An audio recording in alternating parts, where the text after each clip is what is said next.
Welcome to the Sunday Times Politics Weekly, where we bring you the insights and interviews of the elections that have just passed. I'm Mike Siluma, and thanks for joining us. This time on the Politics Weekly, in this episode, we reflect on the week that brought a tectonic change in South African politics, and also we'll be talking about where the country might be headed to going forward. Joining us for today's conversation are Dr. Sithembile Mbete, who is a senior lecturer in the politics department at the University of Pretoria, as well as Lizeka Tandwa, who is the TimesLIVE's politics editor. Don't start trouble. Nobody's going to announce tomorrow. The results are not correct. If that happens, people will be provoking. You're dealing with Jacob Zuma. Every stage is a theatre for him. Floyd will be a minister of finance if they agree, these people, because the EFF and the ANC could still come together. Possibly not if they make sure Floyd Shivambu the Minister of Finance, as we have heard that demand. If you come to us with a demand that Ramaphosa must step down as a president, that is not going to happen. The broader question is whether our foreign policy has completely lost its way. The people of Palestine, they're denied the right to enjoy the freedoms we so love. That is a no-go area. Welcome to the both of you. Now, the biggest surprise, I would say, of the election was the performance of the MKP, Mkhonto Wesizwe Party. What can we ascribe that to? I mean, they completely displaced the ANC in KZN, and they distorted even the national count, or picture in terms of the balance of power between the political parties. What can we ascribe that to? Shall we start with you, Dr. Mbete? Sure, thank you. I think that this election is the election where the ANC lost to the ANC in different ways. Partly the losses that they had to the MKP, and to a certain degree to like the PA and other parties, like that. Secondly, it was a loss to the stay-at-home vote. I mean, turnout nationally was 58% in this election, which is a drop of 8 points from 2019, where turnout was 66%. So people just did not turn out to vote in this election. And so I think this is the ANC this is the election that the ANC lost to itself. And MK Party is a big part of that loss. I think that the ability that they had to mobilize support in a very short amount of time in KZN, certainly helped by having former President Zuma as the face of the party. But also, I think it's pictures emerging that looks as though what MK was able to do was to sort of cannibalize the ANC's own structures in KZN. So it didn't need to develop its own structures. It used the ANC's structures to assist in its organizing and in its campaigning.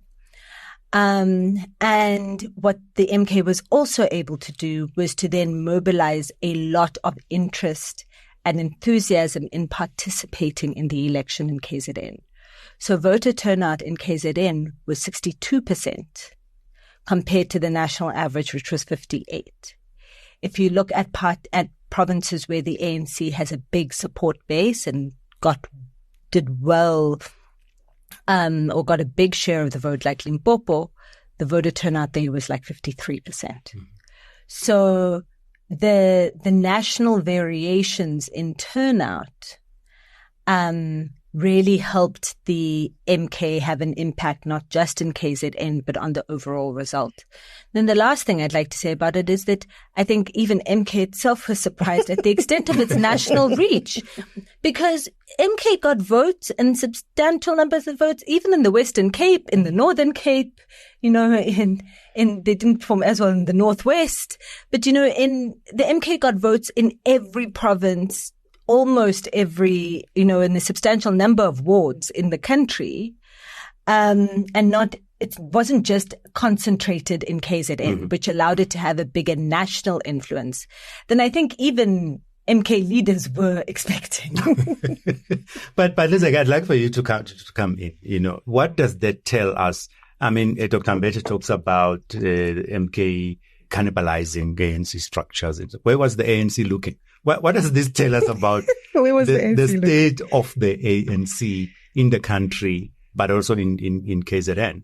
Because one would have expected that if all parties are campaigning, you are in touch with your structures, you know who's who, you're not going to get nasty surprises. So what happened here? I think you've answered that question, Bra Mike, in that the ANC has always been inward looking, right? And to a certain degree, it's told that this renewal that it had endeavored upon, that it was going to stop being inward looking and rather focus on the communities. And they started that with how they incorporated communities with their elections process, their internal elections processes. If you remember, with Kgalema Motlate joining. So that period was a period of the ANC seemingly finding a way to be able to engage with communities, but somehow along the way it lost that. And it also was an issue in that they were also challenges, outward challenges, the country's challenges, which the ANC, as the incumbent, has to take responsibility for. For example? Yes, for example, load shedding, for example, our water crisis, the economy, et cetera, et cetera. But if you look at, for instance, in KZN, what Sithe was just saying, in KZN, the cannibalism that she's talking about, I remember speaking to, because I'm on the ground, I remember speaking to one of the KZN comrades, as it were, who was saying, hey, the MK took Zweli structures. Structures which were Zwelis in 2020, Zweli Mkhize, which were his in 2022. And then it took that and it morphed into something that they didn't expect themselves. You have people like, for instance, Begim Dolo, you have the Sboniso Duma. You could see the kind of language, the attitude, the posture that they had when it came to the monarch, when it came to the churches, when it came to just the branches on the structures in itself. And National wasn't able to contain that. There is that, I think there was a sort of disunity, for lack of a better word, in how National was looking, or the top seven, the top structure was looking at the broader picture. In Gauteng as well, what was going on in Gauteng in terms of the situation, the transformers, which came very late, even though Panyaza Lusufi was trying in all that he could to kind of change the situation, it came very late, very, very late. I think the ANC has continued to be inward looking. It has continued to be, and to use Julius Malema's words, very arrogant. And it really, really affected and punished them. Yeah. I think that maybe before we get off, because we've got quite a lot of ground to cover, before we get off the MKP phenomenon, what constitutes that party? If you, for example, you remove Jacob Zuma, there are 2 million people voting for that party. What are they voting for? These are not, I presume these are not card-carrying members of the ANC who have left because they've got ideological, I don't know. But it seems to me that it's built around a person and his daughter or something to an extent. So the 2 million people who voted for, Dr. Mbete, you've just said almost across the country. What were they voting for? What's the attraction? Upsetting the ANC, I think, is a big attraction, and those people that wanted to send a message to the ANC, and specifically the ANC of Cyril Ramaphosa. I think there's a big part of that. I think that from President Zuma, hang on, when you're saying of Cyril Ramaphosa, are you saying that it's antipathy towards Cyril Ramaphosa himself, or is it a kind of broad description of the state of the party? No. I think it's antipathy to Cyril Ramaphosa himself as an individual, but also and perceiving what is wrong with the party as being directly attributable to him. I think that there's people also that voted because former President Zuma is a likable guy. I was not there when he arrived at the Rock on Saturday night. I came just afterwards, so I missed the actual arrival. So by the time I arrived, most people were inside the press conference. But the ones that I saw, one came up to me and she said, Sithe, I'm almost embarrassed to say it, but I also ran and tried to take a picture. She's like, I was in the mob. She said I was in the mob. She said she said it felt like there might be a stampede. Yeah. Is it like a charisma thing? A charisma. Oh, really? I think he's probably the most charismatic politician alive. Listen, some people would say, people would say populist. Populist. Populists are charismatic. Yes, and it may be, but when you say populism, there's also a particular policy stance or an approach to the world that is implied in that. This is just that people like the man and like him to the point of obsession. That's interesting because the people who hate him also hate him with a passion. And so I think there's a bit of that that's mixed in. And then just wanting change, wanting something that'll just disrupt the system for us to get out of this. I think that this is the first election where you can accurately describe it as people literally voting with their stomachs. And not voting with their stomachs because they want tenders, but voting with their stomachs because we have a hunger crisis in this country. People are not just poor or people are not just unemployed. People are hungry. And so there's a real sense of desperation, I think, that comes with that. And people just wanted to shift things and change things. And I think they've achieved that, to be honest. You've done a lot of legwork on the ground. I was saying to colleagues that I think Zuma himself should be studied by academics. The man has managed to reinvent himself so many times in this survival. Any PhD students who are interested, let me know. But in terms of what Stay is saying, mainly about his popularity and voters voting because, of bread and butter issues, I'm struggling with that.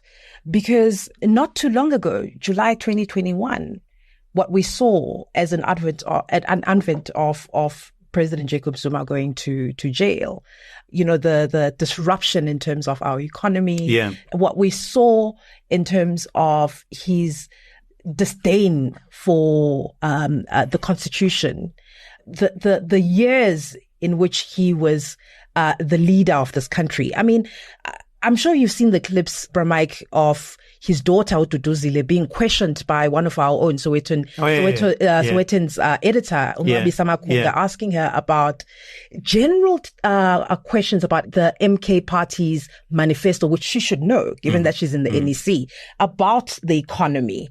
And you couldn't get a clear, concise answer about what exactly is it that they are bringing to the people. I'm still trying to, because it's really, for me, I'm boggled by why such a phenomenon around this particular party and this particular man, given that we didn't even have anything tangible going into these elections. I mean, it was 12 points. Their manifesto was 12 or 13 points. And there was nothing substantial to tell us as a new party. What exactly are you promising us outside of the populist language that Tatu Zuma was spewing out when he would stand in front of his supporters around young women who should be thrown to Robben Island. I mean, talking about changing the constitution, talking about elections, amending the structure of the elections. And that is not something that you would expect from someone who has been a sitting president. So it boggles the mind. I will say that again.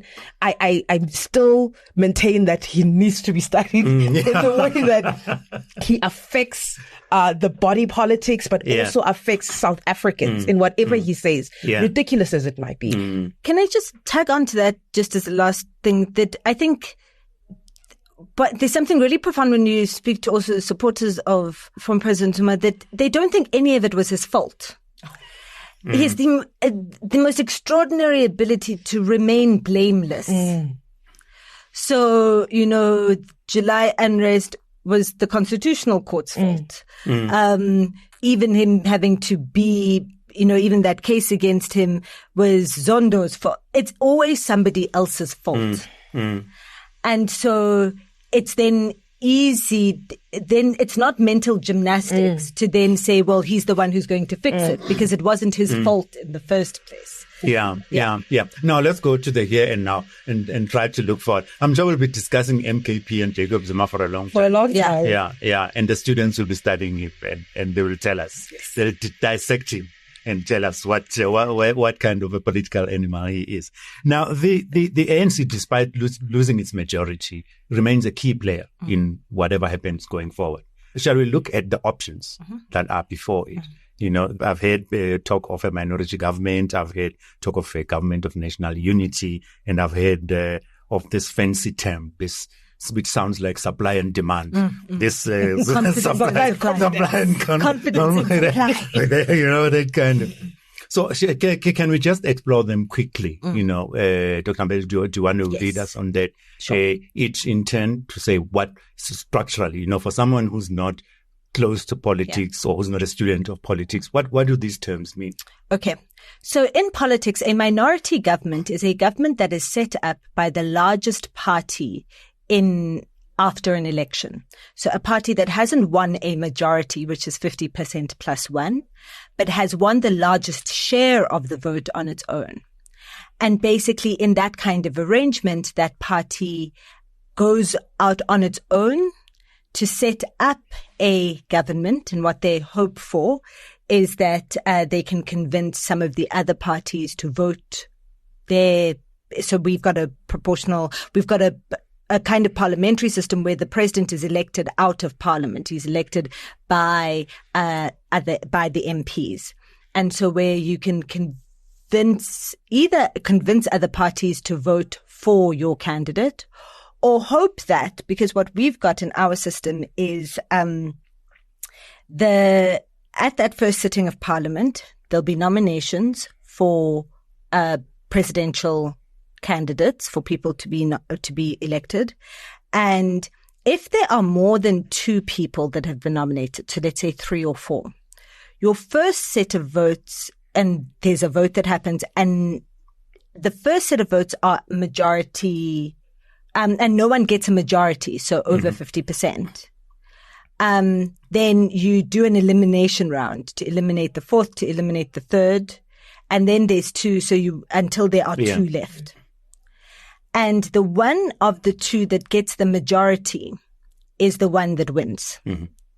And that becomes president. If both of them get an equal number of votes at any point in the voting, then the meeting stands down and reconvenes in 7 days.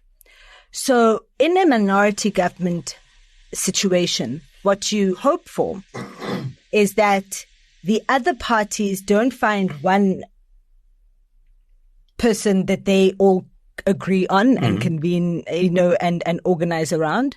So then your candidate can get elected because you do have the most votes compared to the others as a single block.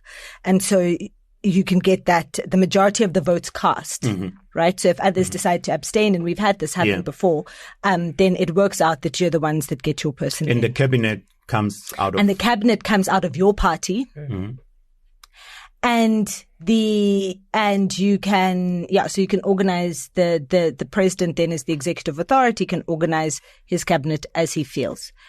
The challenge with that option is that even if you do get your candidate as speaker or get your candidate as president through, you then have to really fight to get everything else passed. So because you still need the majority of votes to pass the budget, to pass certain pieces of legislation, you're also at risk in the situation of a vote of no confidence because you don't have the majority. And so it leaves you quite vulnerable to the legislative sphere, if you don't have any other deal with that. So that's a minority government. The second option that has been bandied about is of a government of national unity, which would be basically the largest party, which is the ANC, inviting other represented parties into a governing coalition of some kind. That would basically entail sharing cabinet positions and also positions in parliament, whether that would be speaker roles or chairpersons of committees. The difficulty with that is that we have 18 represented parties this year. We used to have 14. There are 18 parties represented in Parliament. It's still not clear who's going to be approached and who's not, but if you're approaching all 18, that's a hugely clunky coalition and doesn't bode well. It's not very stable and will be very difficult to manage all of those different interests. And it doesn't seem to me that it's particularly necessary because as much as we've had an election that was majorly disruptive, we haven't had there wasn't so much conflict that we need a conflict resolution. Often governments of national unity come out, like the one we had in 1994, come out of periods of conflict. Where there are major differences and major issues. It doesn't feel to me like that's where we are. So, but that is how a government of national unity would work. And then there's a third option that has been raised, which is this confidence and supply, which is basically for the ANC to reach an agreement with the DA, and IFP is who has been written about, to basically say that the ANC forms a minority government, perhaps, or it forms a government with, so in the executive, will be composed either of only the ANC or maybe the IFP also be having some cabinet ministries. The DA takes control of parliament, of the legislative sphere. So the ANC keeps the executive. The DA gets control of important aspects of the legislative sphere. So we've heard what, Speaker, Deputy Speaker of Parliament, and then the chairperson gets the chairs of various portfolio committees. And in this scenario, the ANC then would have the freedom to form its own cabinet with its own leaders. You wouldn't necessarily see big shifts around foreign policy, for example, because foreign policy is an executive function in our constitution. The role of Parliament is limited to sort of ratifying pieces of legislation and then also holding the executive accountable oversight. But it is an executive function. And then the DA, and it would work for both parties because they wouldn't then have to unify on their policy platforms. Their manifestos wouldn't have to be linked, or anything. And so they also wouldn't be able to claim each other's victories or be associated with each other's failures, technically or theoretically. There's a number of countries where this arrangement already exists, right? So and has existed in different times. So Canada currently has that, the Spain, Turkey. There's a few countries that have this arrangement. So that's the confidence. And the good thing about that then for the ANC is that the confidence part is that the DA and IFP would agree not to vote against the ANC in a vote of no confidence. So they would always support the president in the vote of no confidence. And then the supply part is that those parties would also vote with the ANC on the budget. And then on other pieces of legislation, it would be on a case-by-case basis according to the views of each of the parties. And then there's a fourth one that's been spoken about, but I don't know if it's really on the option, which is an actual coalition between the ANC, DA and the IFP, where it would then be governing together. That's the John Steenhuisen, the Grand Coalition one. And I'm not sure how viable that is. And then there's, of course, the fifth one that's being spoken about a lot on social media, of having an ANC, EFF, IFP coalition, and having them co-govern together. Okay. Just going into partnerships, Lizeka, I'd like for you to come in here. Let's look at the potential partners and see, which is more likely to work out reasonably smoothly, to the extent that politics in South Africa allows. If we look at the DA, what would be the benefits and the negatives of going with the DA? I think Ste's explanation of the different models which the ANC is looking into kind of gives you an idea of which party would agree and which party wouldn't. The DA, for instance, just as background, the DA has one of its red lines, which is it would not go into a coalition with an MK party and the EFF if the ANC resorts to that. So a government of national unity isn't particularly something that they would look for. They have looked, for instance, in the supply and confidence. They like that idea. They like the idea of a minority government, which would infuse itself as well as, the DA as well as the IFP. There's been a lot of talk around, when you're coming to your question, there's been a lot of talk around the DA and stability and what the markets are saying. It's almost a given.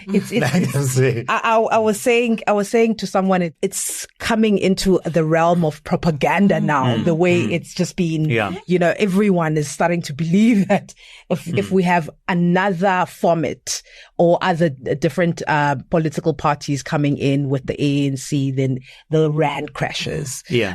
So that is one disadvantage which people have banded around. But in terms of and also in terms of the disadvantages which is what the NEC has been deliberating on Thursday about, is how it affects them in their structures. They already weakened in terms of their structures, especially the big provinces, Gauteng and KZN, and Gauteng in terms of populace with the electorate. So does that weaken them even further?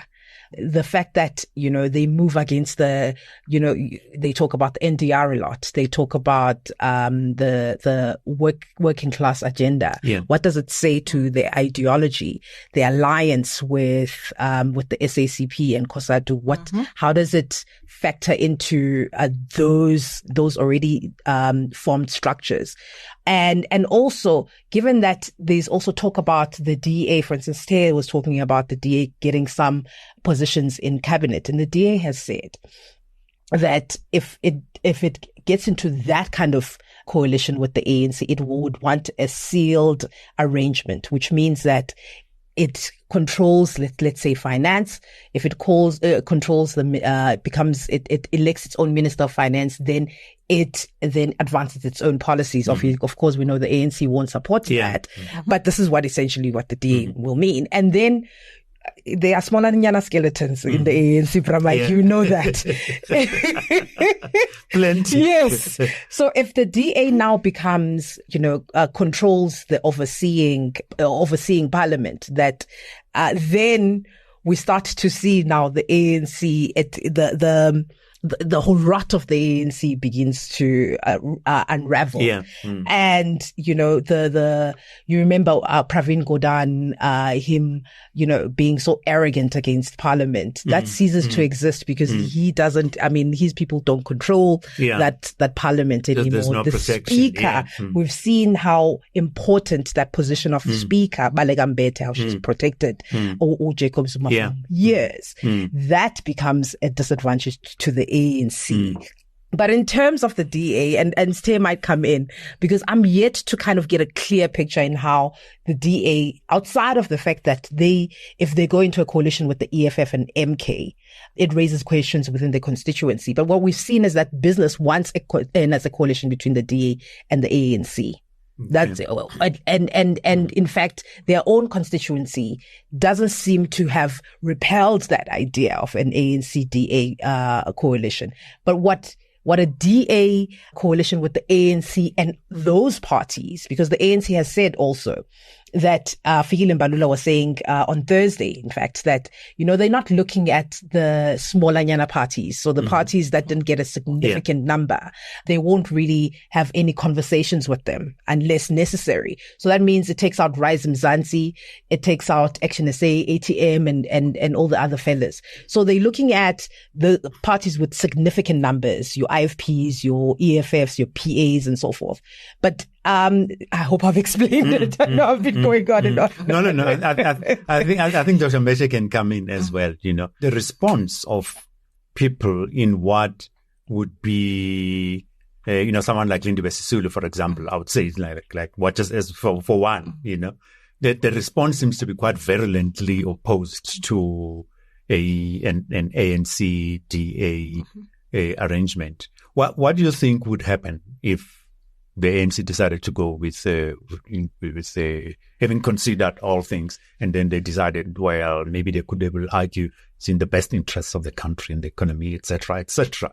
What impact would that have on the ANC? Well, I think it's been very interesting to see the people, the opponents of, or people who are uncomfortable with any kind of agreement with the DA are calling all possible agreements with the DA coalitions. And so, and that isn't, and that language then makes it seem, implies, a ideological sort of meshing of the parties and needing to govern together and taking away all the autonomy basically of the ANC. And while I think that there is that option of a full coalition, probably I think still on the table for some people, the other arrangement of the ANC securing a minority government with the votes that it needs in the legislature, in parliament for the most important things, would require cooperation with the DA, but does not necessarily require an alignment on policy, an alignment on governance, and could be done with some autonomy for the ANC. The challenge, of course, with that arrangement, with the confidence and supply arrangement, is not so much the kinds of things that Lindiwe Sisulu was speaking about. It is things like the constraints that it puts on the legislative agenda going forward.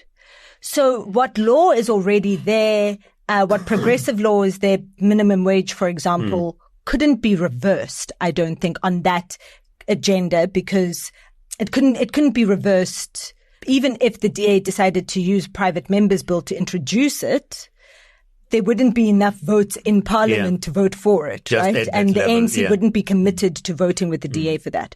So things like the minimum wage, black economic empowerment, employment equity, I think would be pretty secure because they already exist in law.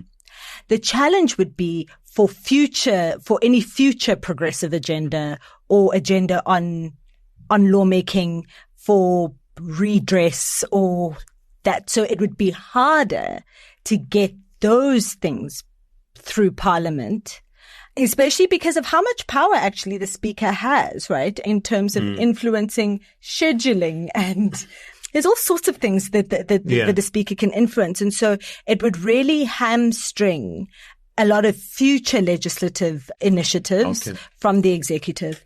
And then a last thing I want to say is I find it interesting how little we're talking about the IFP. So there's two things that for me have been missing from this conversation. The one is the sweet spot of the IFP, because a lot of the discussion is also, it's not just about the national level, but then what are the consequences in the provinces? So in KZN, for example, where MK has 37 out of the 80 seats, there's 5 other parties that make up the rest of the 43. The IFP has 15, ANC has 14, EFF has 2, DA has 11, NFP has 1. So there's other parties that have got, how a government's going to be made in KZN, and then how a government's going to be formed in Gauteng are issues that are going to inform the national level discussion. Okay, so you're not going to go have like a separate do-it-yourself arrangement in the different provinces. We might, but you'll want to be talking about what the implications of all of this are. And I think the IFP is in a really sweet spot in that regard, in that it is a potential, not sort of kingmaker, but it would be useful and good for the ANC to have the IFP on its side, whichever way the negotiations go. The second thing that I don't think is coming up, it started to in the last sort of 48 hours or so sufficiently, is the alliance. And like, what is the future of the alliance from here, whichever arrangement is made? This is the ANC, the tripartite alliance. So SACP, COSATU, we have heard in the last few, day or so, their views about where they feel. Because, and I think this is where I sort of want to end, is that this is not just a technical or an administrative conversation. It's also a fundamentally existential one. Yeah. What is the ANC after this? Who is the ANC after this? What is the culture? What is the nature? What's its ideology? How is it postured? Because we've seen now the end of the ANC as a broad church. Parts of the denominations of the church are now outside, MK, EFF, broken away. Yeah. And so, what is the ANC now? Okay. And what does it become? Okay. And I think that's why this conversation is so fraught, right? Yeah, and so complicated is because it seems to be, it is, I think, very much getting to the heart of what this 112-year-old organization is and what it continues to be. I want us to look at the other options, parties. You mentioned the IFP. But before we get off the DA, I've struggled to find many people who are highlighting the possible benefits of the ANC going with the DA. Are there any, or do the risks outweigh do the negatives outweigh the positives by far? Look, I think that there are benefits in terms of shifting some of the way that the party operates and shifting the culture of the party. In the sense that of the ANC, in the sense that you now have to be a lot more kind of craft competent. And by that, I mean, you now need to really learn how our system works and what you can use leverage on. And that can help in pushing against any of the pressures around rent seeking and the corruption, because you don't have as much to play with. Right. Essentially, it's better for us. It's better for us. But for those people in the ANC that have been wanting to fight this battle around, now you actually have the circumstances for which you then can fight against the corruption and the whatever, and you need to then be making decisions in ways that will get them through parliament and all of those things. So it shifts a lot more of the discussion to statecraft and out of kind of party political battling. Yeah. So there is that advantage for a part of the ANC. I think that there's a way in which the ANC will be able to evolve as a party of government, operationally in terms of its statecraft out of this, just because of the challenge with DA. The second thing that could be a benefit, and maybe this is also a benefit more for us than for the ANC, but that it forces a very big conversation about who the hell are you and what are you going forward? Yeah. Which I think has been a discussion that all of these tough discussions that have been able to be postponed for years. And decades even. And I think that this will, for the party to be able to operate as an executive. And then the last thing for me, which is important, is that on issues, it allows for a great deal more continuity on some of the things that have been important. So on foreign policy, for example, if you've got your own cabinet and you've got your own justice minister and you've got your own international relations minister, then it creates a much more continuity. It creates the conditions for continuity on things like the ICJ, if you control the executive. Yeah.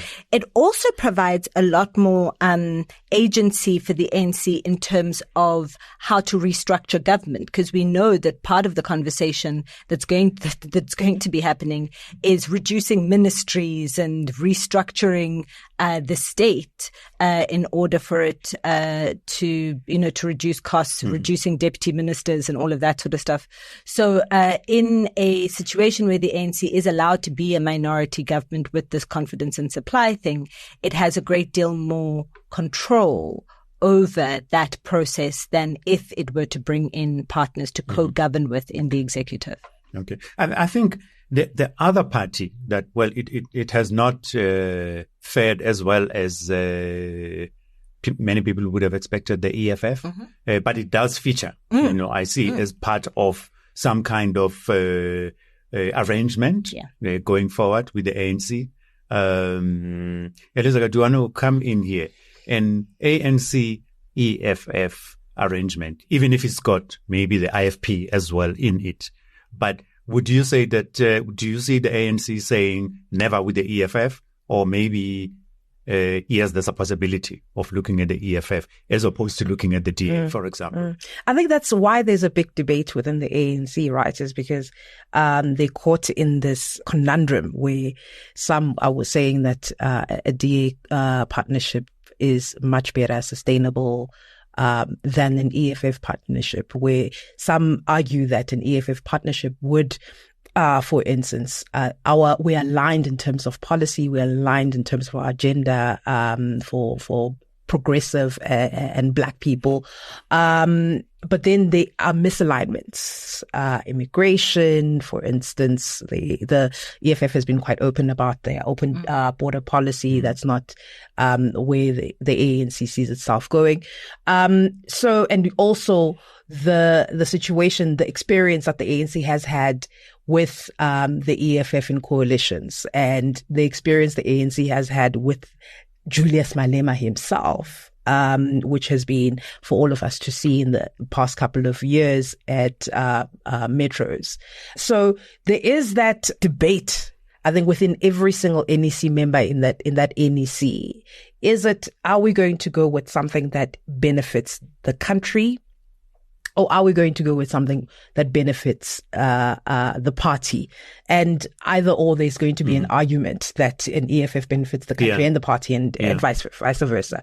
But I think with the EFF, what they have is, I think they have that continuity. That's if Julius Malema can be able to hold on to that agreement, can keep that agreement for the next for less than 5 months. They do have continuity. I see that with the EFF and the IFP in terms of land. IFP may not agree in terms of without compensation, but they agree in terms of land expropriation. An accommodation. Exactly. You can accommodate, and compromise somewhere. So in terms of that arrangement, it could work. But then we also are shunning out, and someone was saying that, has been saying that to me, that we must be careful of closing out the MK voter. 2-point-something million people. There's a reason why they voted for the MK. Whether it's for us, we are unaware of why they voted. We tried to figure it out, but they voted for them. So what then happens if you are going to left leaning? We know there's no leftist party in this country anymore. They're more left leaning. So if you are going to the left leaning parties, then why keep out a party which is essentially the ANC? Why keep that out of the conversation? Also, what do you say to that constituency? What do you say to those people? Are they insignificant to you? And it's a large number, and now the third largest party. So those are the kind of permutations that that the ANC has to deal with in the next week or so. Dr. Mbete, Lizeka has taken us from the EFF to MK, in one fell swoop, Now, I wanted to ask, people are saying that, look, the EFF, despite its size, electorally speaking, could become a kind of conscience of the ANC, as it were, a left, well, Lizeka says not really left-leaning, a left-leaning kind of conscience for the ANC, Do you see a possibility, a viable kind of accommodation in, having ANC EFF in one tent, maybe with another invitee? They would need to have another invitee, because they don't have enough seats together to be able to cross the 50 to get the 201 that they would need in Parliament. Look, the EFF and the ANC make the most sense ideologically in terms of each of their stated ideologies. The EFF and the ANC also, I think, are the best chance for creating that kind of progressive left, or having a more progressive sort of left agenda in policy and in lawmaking, and in governance than just the ANC on its own or the ANC in cooperation with the DA. And so for things like, the austerity, budgeting that we've been dealing with, all of those sorts of things, I think that the EFF would be really, would play a big role in sort of pushing back on some of those things if it was a partner of the ANC's in cabinet. I mean, the EFF has said, I think they'll concede not having the finance ministry. If they're a partner in cabinet, they'll be able to, I think, influence some of the discussions. I think the ANC EFF is also the most palatable to the majority of the ANC membership. And it just feels more comfortable, right? The biggest challenge of that arrangement is going to be the consistency. Can you keep the EFF in the arrangement for long enough? Yeah. And how long can it hold and be secure? In theory, it should be, right? I mean, but we've seen in the Gauteng metros that it hasn't been. And so I think that'll be the big issue. And then the second thing is sort of concerns around who does it embolden in the ANC. So back to these factional conversations, right? Who is it in the ANC that benefits the most from having the EFF in government with the ANC? It would still need, and this is the IFP's sort of trump card, it would still need the IFP probably, and the IFP more than other smaller parties. I think the ANC would want to then have the IFP in that arrangement to make up the numbers that they need.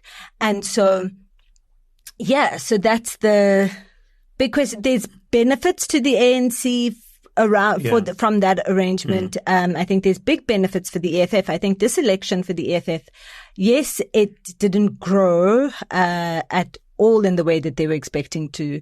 There was a slight decline. But I think it was an important sort of signal to the EFF's been around for 10 years, which is longer than, people were giving it when it started. And I think that this has been an important sort of signal about then how the party must evolve in the future, right? So people seem to be saying, well, your politics isn't exciting and doesn't have traction anymore. And we would like you to evolve how you do things. And I think this is a great opportunity for the EFF to do that as well.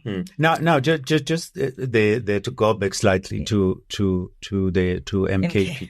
If you take MK into a coalition, right, or working arrangement with the ANC, you also have to take Jacob Zuma along, presumably. Yes. And that goes without saying. A lot of people might have it. I saw somebody described him as poison. This is Nyanda said, we don't want that poison. This is the very difficult thing, right? It's because the MK has said that they will only speak they want Cyril out. Yeah. Now, in a negotiation, as an organization that's negotiating with another organization, and then that organization has as its red line, we want you to remove your leader, that's giving them 100%. Like, there's no grading. Either or, kind of. Either or. It's not even we want to control land or we want we want you to get rid of the president and put somebody else in or put our basically person cut your head off. Yes. And it's hard. You can't negotiate from that place.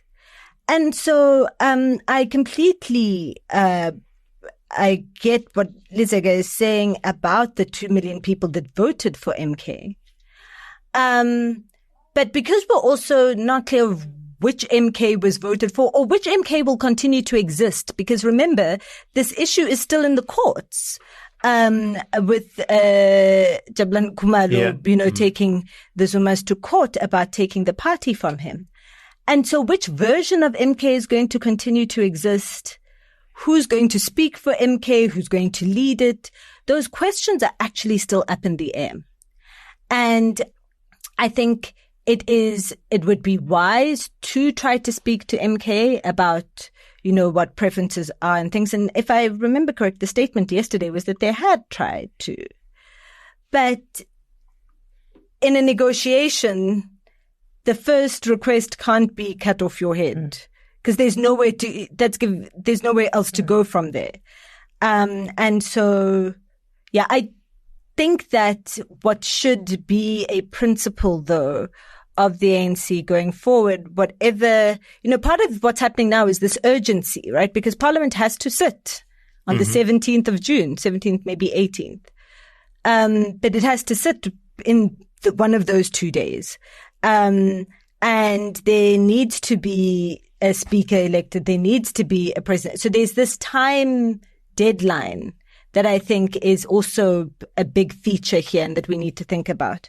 But I think that continued engagement with the MK certainly should continue even beyond whatever arrangement is decided on. So somebody, Lizeka, I'd like for you to, to give us your perspective. Somebody said, if you bring in Jacob Zuma in any form and you work with him, essentially you can't talk about renewal.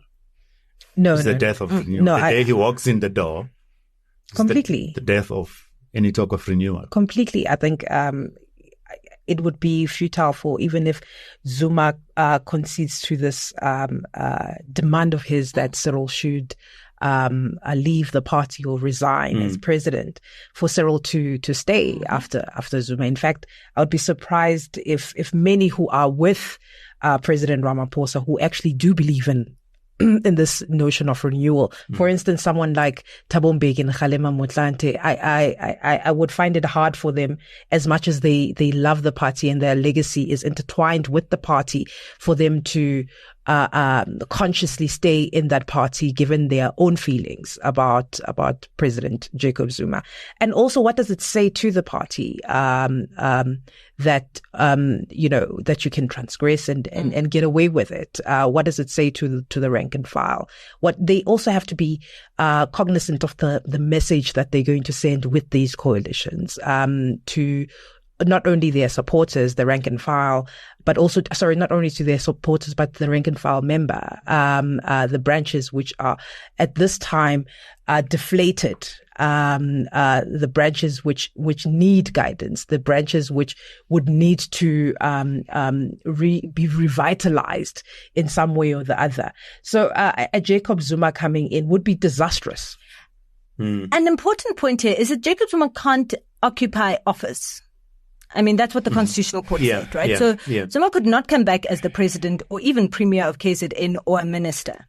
And so effectively what you would be bringing Jacob Zuma, the individual, into is back into the ANC management of the ANC and into influencing ANC decisions and that sort of thing. And so there's a big consequence for the party here, not just for the state, that needs to be considered and that needs to be thought of.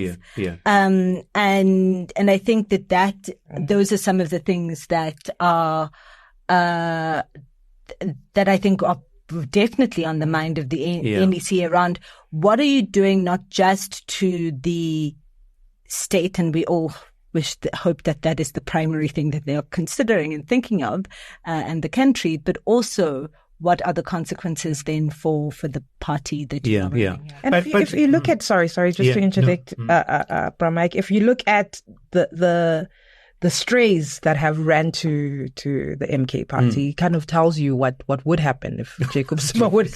I mean, we're talking about, is it Nathi Nhleko, Des van Rooyens, those individuals. So they would all have to get the red carpet. Well, they wouldn't. They would, in some form or the other. I mean, Des van Rooyen was never expelled or suspended from the ANC, as far as I know, and I believe that he was actually in their list, in their provincial lists. I would have to double check that, but I do believe that he was in one of their lists. But that tells you of the caliber of people that are surrounding Jacob Zuma, and those are the people that the ANC just wanted to shed off.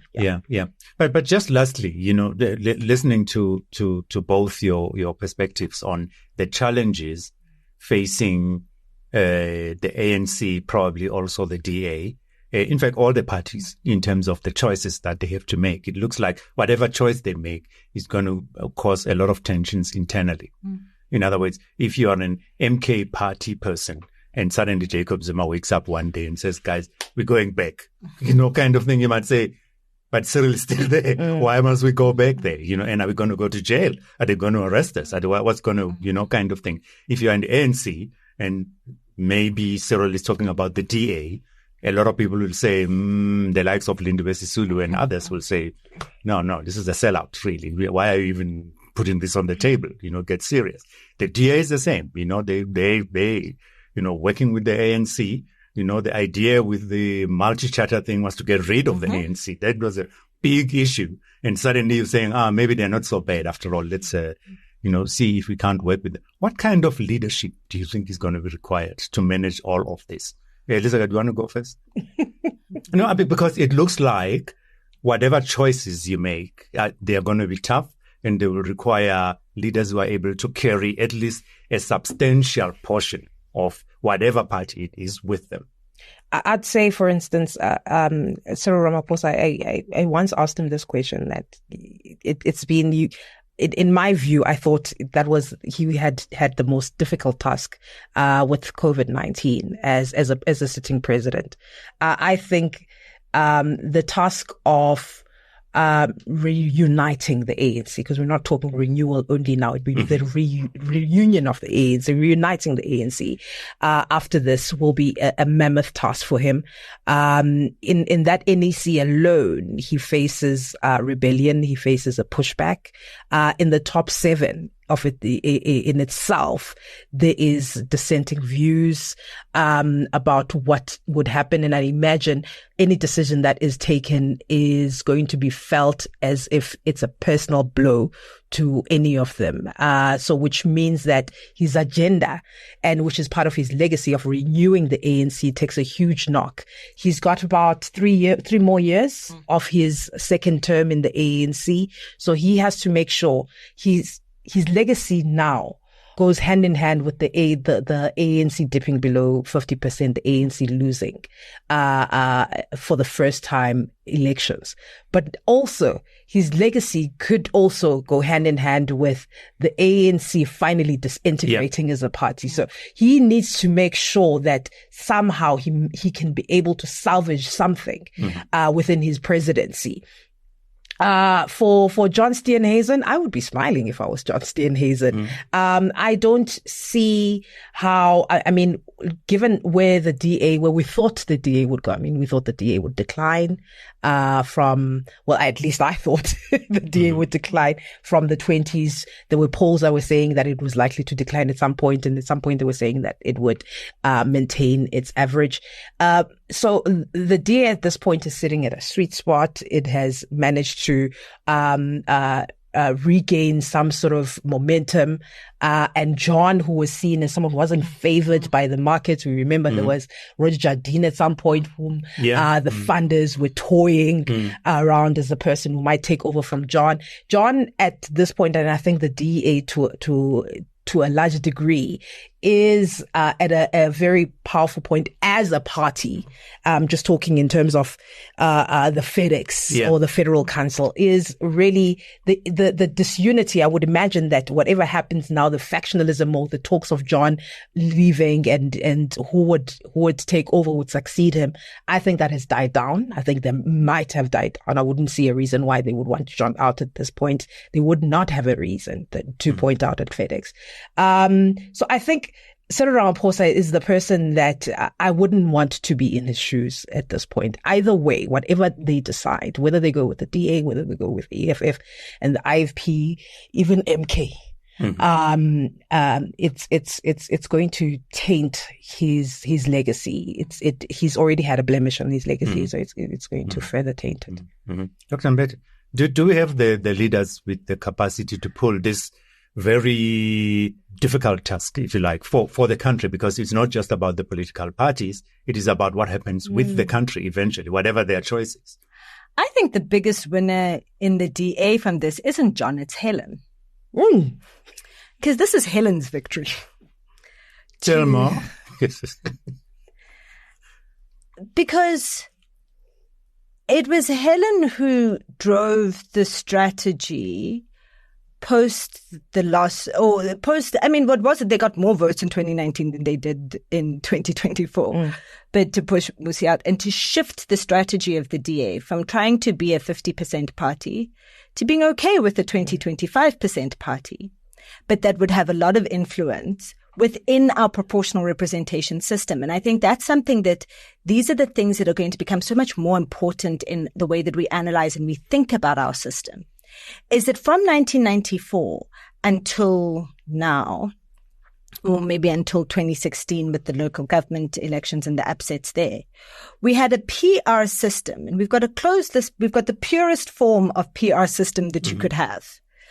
And we had one that behaved like a first past the post winner takes all system, where you had this very dominant, well over 50%, close to 70% party at some point. And where then in order to counter that party, you would need a strong second party. So at some point it looked like we were going towards a two-party system, right?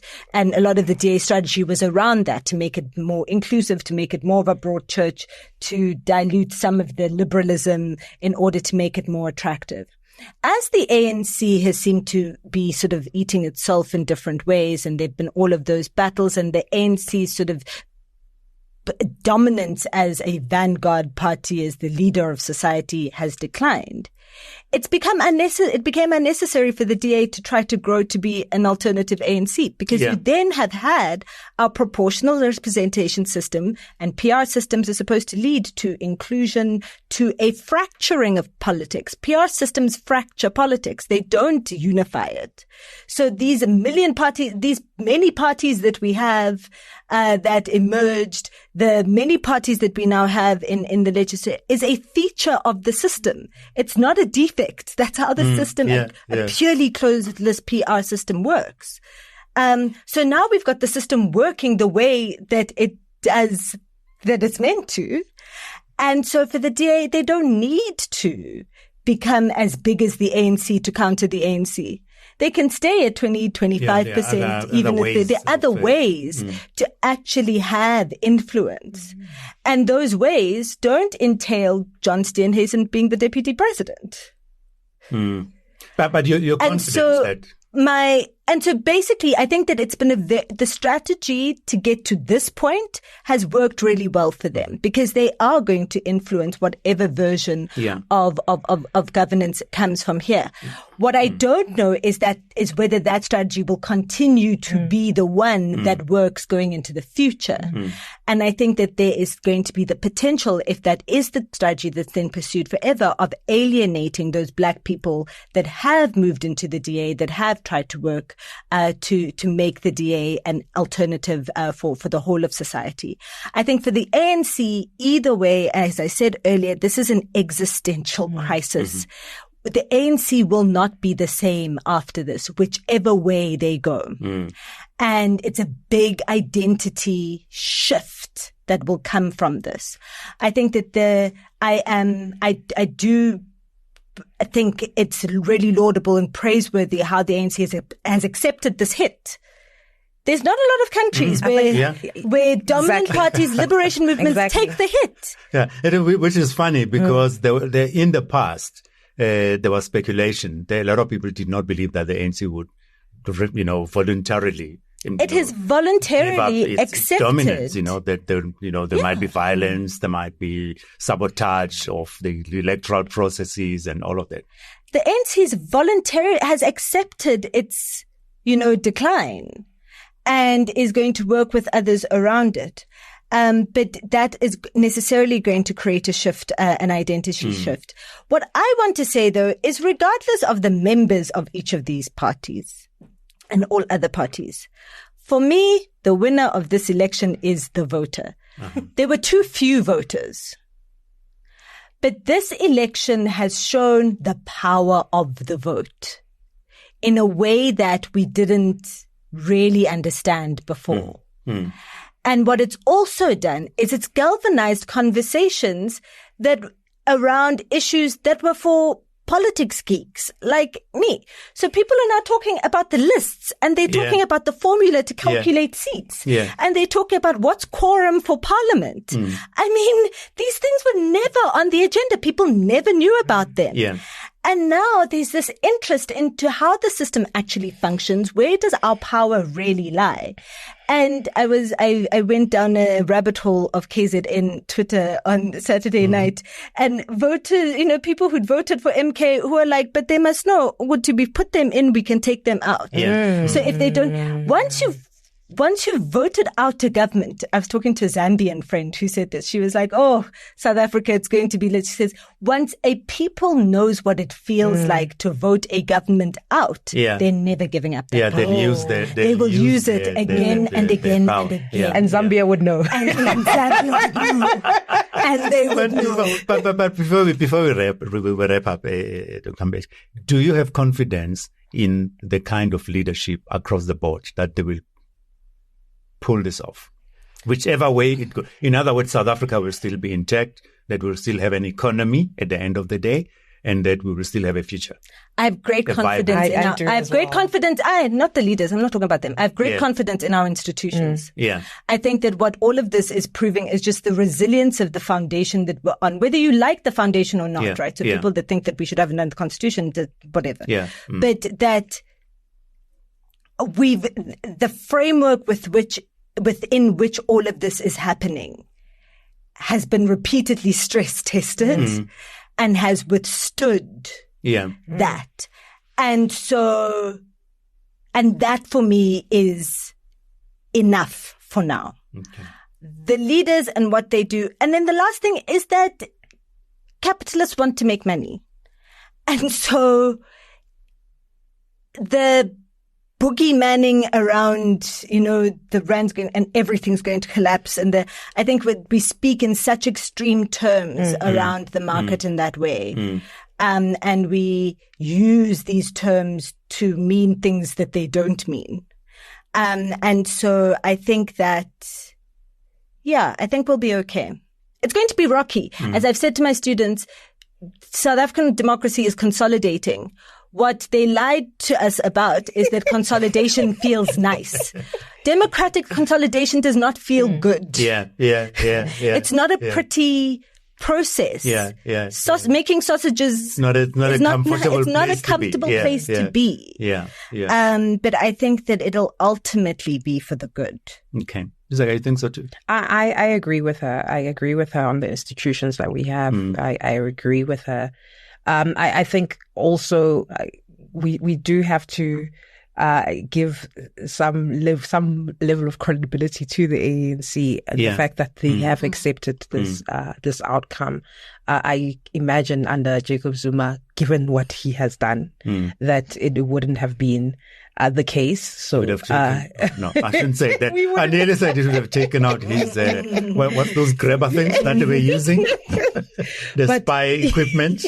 But I think South Africans should be hopeful. I think the fact that we, in a small way, voters have really given their perspective of what things are. They have shown their unhappiness and they've shown what they want South Africa to look like. And now it's up to the powers that be to shape it to what we want it to look like as the electorate. I'm very hopeful. I think it's nice new times. The new dawn is going to be coming. The actual new dawn. The real new dawn. But as we wrap up, a housekeeping issue. This whole talk of a recount, or should we pay any attention to it? No. Could it upset everything or not? So I've been saying to people this week that an interesting thing, and I didn't even realize it until it's now happening, is that there's a lot around our constitution, our electoral act, that was built for continuity.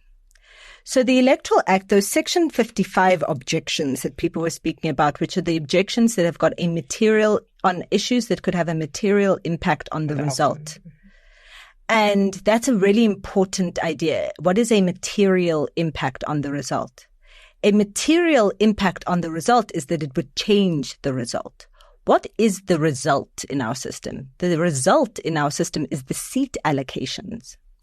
So would what happened in one voting district, or the way that something was captured in a particular ward, so 4 voting districts, does that change the overall seat allocation in the National Assembly or in those, or in a provincial legislature. If it does not fundamentally change the seat, if it doesn't change the seat allocation, and remember, we've got a proportional system, so that you lost 100 votes here, 100 votes there, may not necessarily change the overall doesn't really change the overall outcome. And so that is the test. And that's why the IEC could announce the result on Sunday. And that in the law, in the Electoral Act, it says that where the decision on objections is appealed to the Electoral Court, that there is a case still being heard at the Electoral Court does not suspend the outcome of the election. Mm-hmm. So, and we've seen no evidence from the people that have said, the 26 that said that they were serious. We've seen them present no evidence that there were things that happened that would have changed the seat allocation to be something different. And we've also seen no evidence that they are appealing to the Electoral Court. I haven't seen that reported. Maybe it is there.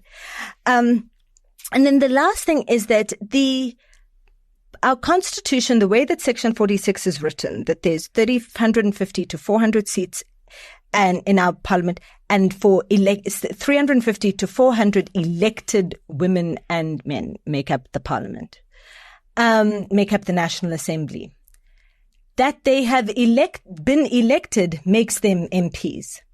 They then can start their work once they take the oath of office. But if 58 or 60 or 70 or even 100 of those elected members of parliament decide not to go to the first sitting of parliament, it makes no difference to the business of parliament. Parliament can keep operating. The National Assembly will have its meeting.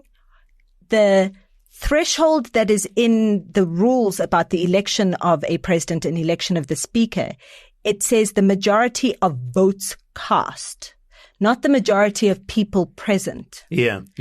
And for all issues that are not, for all matters that are not votes on bills or amendments of bills, you need a third of parliamentarians present. So you need over 133 MPs to be present to vote for the speaker and to vote for the president. And so what that means is that the business of parliament continues. And actually, it would be a bonus if 270 or 267 MPs decided to boycott parliament. The ANC would have a full majority. It would have all the votes it needed to get its man in, you know? Yeah. And so, our system is designed to continue. So basically you're saying that not to worry too much. Don't worry too much. You shouldn't be anxious. No. Remember also that day when the MPs are being voted in, when they take their oaths of office, that's also when you start being onboarded onto the system. And I don't know how many people would decide not to be onboarded onto the system when you now know that you're going to get paid, 1.2 million? That's for committee chairs. So however much money it is, and you're going to get a nice medical aid and all of those things. I think that there'll be a lot of, I don't think that we need to worry about disruption. Or that not happening. I don't think that there'll definitely be attempts, no doubt. But I think the system is designed to continue. Okay. All right. We're going to have to wrap it up there on the Sunday Times Politics Weekly for this week. And I'd like to thank our guest, Dr. Sithembile Mbete, who's a senior lecturer in the politics department at the University of Pretoria, as well, of course, as my colleague, Lizeka Tandwa, who is the political editor for our digital platform, TimesLIVE. Thank you very much for your time and for your interesting perspectives. Thank you. Thanks so much for having us. I'm Mike Siluma, and until next time, do stay safe, stay blessed, and let's do good for our country.